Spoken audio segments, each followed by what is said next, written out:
National Weather Service in Chicago has issued severe thunderstorm warning for DeKalb County in north central Illinois, northern Lee County in north central Illinois, southeastern Ogle County in north central Illinois until 11:30 a.m. At 10:31 a.m., severe thunderstorms were located along a line extending from Stillman Valley to Oregon to Franklin Grove and moving east at 30 miles per hour. Hazard, quarter-size hail and 60 miles per hour wind gusts. Source, radar indicated. Impact, hail damage to vehicles is expected. Expect wind damage to roofs, siding and trees.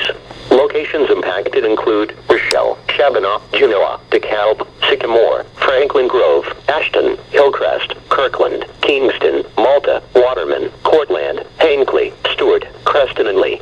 Other locations affected: Castle Rock State Park, Lee County Fairgrounds, Logan State Park, Northern Illinois University, Ogle County Fairgrounds. For your protection, move to an interior room on the lowest floor of the building.